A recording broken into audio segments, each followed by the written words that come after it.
This video, we're going to take a look at our modeling workflow.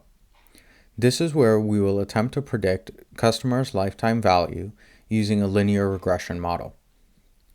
To start with, we will load in the data on the left-hand side. We will impute our missing null values. We will index our strings so that they're usable for linear regression modeling. And then we will assemble our features into a vector. This is a necessary step when using SparkML. As a side note, we are also adding a feature selection with importance node. This will tell us how important each feature is to a linear regression model. This will help us improve our modeling in the future and help us better understand how our model works. Next, we are splitting our dataset into two, into a testing and a training dataset. Then we are using our linear regression node to predict the customer lifetime value. Then after that, we are using that model to feed into our Spark prediction node. This is where the model will be applied to our testing dataset and our model will be evaluated using the regression evaluator below.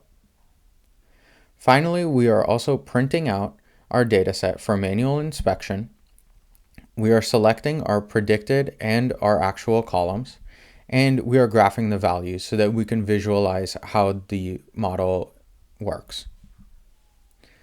Now let's take a look at the execution. Here we have the results from the regression evaluator node. We can see that our model performed decently well with a 90% R-squared score. Now, depending on the use case, this may be a good score or this may be a bad score, and we may need to improve the model in the future. Finally, below that, we also have the actual versus predicted. As we can see from the graph, the model follows the trends of the actual customer lifetime value. This is an important visual step to better understand how our model performed. It is not enough to simply have statistics that tell us that our model performed well.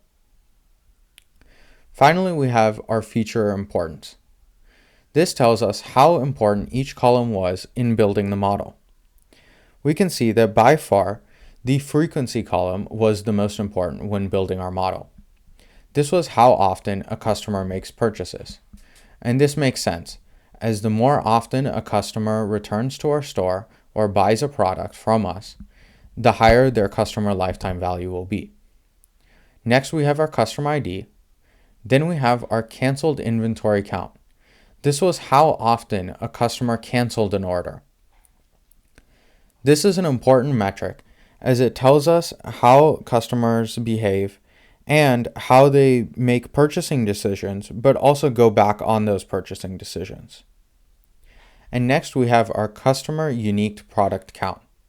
This is a count of the number of unique products that each customer has purchased from us, or how they have selected from our product mix.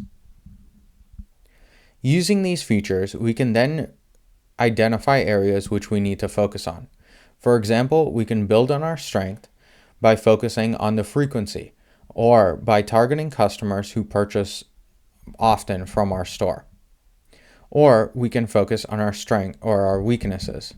In this case, age and country were both weaknesses.